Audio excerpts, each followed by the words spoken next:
ইনশাল্লাহ এই সরকার যে কোনো মূল্যে তিস্তা ব্যারেজ মহাপরিকল্পনা বাস্তবায়ন করবে। যে কোনো মূল্যে তিস্তা মহাপরিকল্পনা বাস্তবায়ন করবে সরকার। সংসদে দাঁড়িয়ে দৃঢ় কণ্ঠে ঘোষণা দিয়েছেন প্রধানমন্ত্রী তারেক রহমান।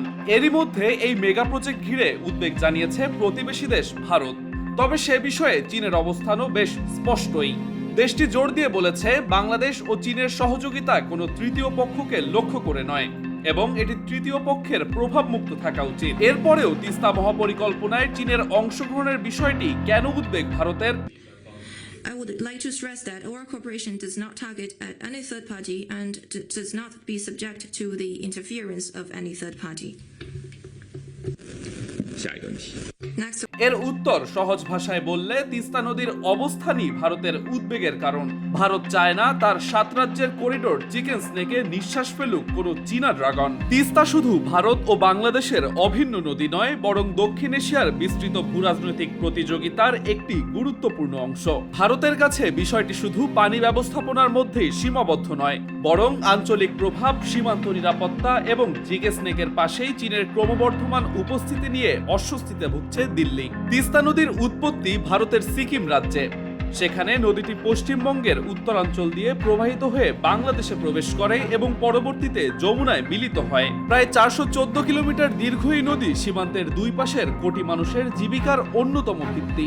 তবে এই নদীতেই রয়েছে ভারতের গজলডোবা বাঁধ, আর এই বাঁধের মাধ্যমেই তিস্তার পানির পূর্ণ নিয়ন্ত্রণ রাখছে ভারত। শুষ্ক মৌসুমে বাংলাদেশের তিস্তায় ধুধু চড় পড়লেও বর্ষাতে পানির চাপ বাড়তেই খুলে দেওয়া হয় জলকপাট। ভেসে যায় বাংলাদেশের কুড়িগ্রাম, লালমনিরহাটের মতো বড় এলাকা।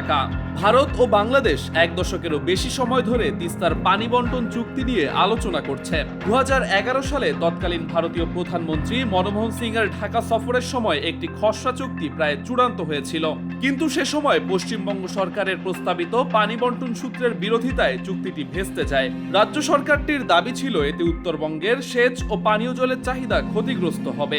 এই অমীমাংসিত বিরোধ ভারত বাংলাদেশ সম্পর্কের অন্যতম অস্বস্তিকর বিষয় হিসেবে রয়ে গেছে দীর্ঘদিন। তবে সহজ ভাষায় ভারত তিস্তার পানি একাই দখলে রেখে নদীকে নদী নয়, বরং ব্যবহার করতে শুরু করেছে অস্ত্র হিসাবে। বাংলাদেশের তিস্তা মহাপরিকল্পনা মূলত ভারত এই নদী নিয়ে যে নিষ্পেষণ চালাচ্ছে সেই বাস্তবতাকে সামনে রেখেই। পানি বন্টন বিরোধের বিপরীতে চীনের প্রস্তাব মূলত বাংলাদেশের অভ্যন্তরে অবকাঠামোগত উন্নয়ন। প্রকল্পের সম্ভাব্য কাজগুলো হতে পারে নদী ব্যবস্থাপনা, বাঁধ নির্মাণ ও শক্তিশালীকরণ, নদী খনন ও পুনরুদ্ধার, বন্যা নিয়ন্ত্রণ, সেচ অবকাঠামো উন্নয়ন এবং সর্বোপরি নগর ও জনপদের উন্নয়ন। এই মেগা প্রজেক্ট নিয়ে বহু বছর ধরেই আগ্রহ প্রকাশ করেছে পানি ব্যবস্থাপনায় পরীক্ষিত দেশ চীন। তবে স্বৈরাচারী শেখ হাসিনা সরাসরি বলেছিলেন চীন নয়, ভারতকে নিয়েই তিস্তার কাজে হাত দিতে চান তিনি। তবে হাসিনা সরকারের পতনের পর থেকেই বাংলাদেশের পররাষ্ট্রনীতিতে আসতে থাকে আমূল পরিবর্তন। বৃহৎ প্রতিবেশীর ছায়া থেকে ধীরে ধীরে বের হতে থাকে বাংলাদেশ। সবশেষে তারেক রহমানের সরকার ক্ষমতায় আসার পরই তিস্তা নিয়ে সর্বোচ্চ পর্যায়ের আগ্রহ দেখা যায় সরকারের উচ্চতম স্তর থেকেই। তিস্তা অববাহিকার বড় একটি অংশ ভারতের শিলিগুড়ি করিডোরের খুব কাছাকাছি। চিকেন স্নেক নামে পরিচিত এই সরু স্থলপথ পশ্চিমবঙ্গের মাধ্যমে ভারতের মূল ভূখণ্ডকে উত্তর পূর্বাঞ্চলের 8টি রাজ্যের সঙ্গে যুক্ত করেছে। সবচেয়ে সরু অংশে এই করিডোরটির প্রস্থ মাত্র 20 থেকে 22 কিলোমিটার।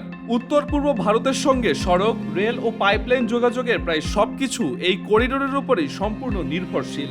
ফলে এ অঞ্চলের কাছাকাছি চীনা প্রতিষ্ঠান, প্রকৌশলী বা অবকাঠামোর দীর্ঘমেয়াদী উপস্থিতিকে ভারতীয় নিরাপত্তা সংস্থাগুলো অত্যন্ত গুরুত্বের সঙ্গে পর্যবেক্ষণ করছে। গত 1 দশকে বন্দর, মহাসড়ক, সেতু, শিল্প পার্ক ও বিদ্যুৎ প্রকল্পে বিনিয়োগের মাধ্যমে দক্ষিণ এশিয়া জুড়ে চীনের প্রভাব বেড়েছে উল্লেখযোগ্যভাবে। পাকিস্তান, শ্রীলঙ্কা, নেপাল এবং বাংলাদেশে ইতোমধ্যেই ব্যাপক বিনিয়োগ করেছে বেইজিং। ভারতের দৃষ্টিতে এ ধরনের প্রতিটি বড় প্রকল্প তার প্রতিবেশী অঞ্চলে চীনের প্রভাবকে আরো শক্তিশালী করছে। সুতরাং সহজভাবেই বলা যেতে পারে চিকেন স্নেকে চীনা ড্রাগনের নিঃশ্বাস নিয়ে যথেষ্ট অস্বস্তিতে ভুগছে দিল্লি।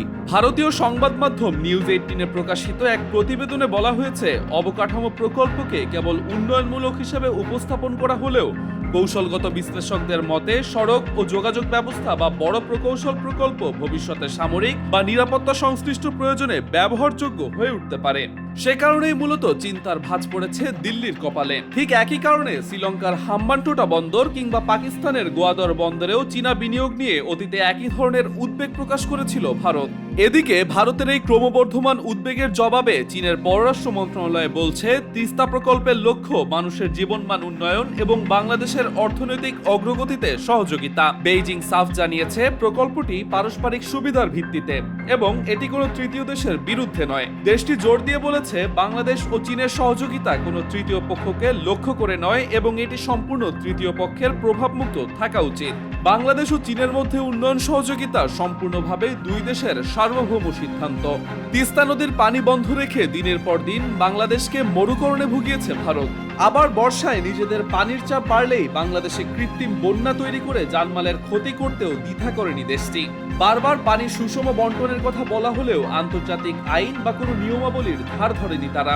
বাংলাদেশ সেই বাস্তবতাকে মেনে নিয়ে এবার এগোচ্ছে তিস্তা মহাপরিকল্পনায়। কিন্তু এমন পর্যায়ে এসে ভারতের এহেন উদ্বেগকে অমূলক বলেই উড়িয়ে দিয়েছে বেইজিং।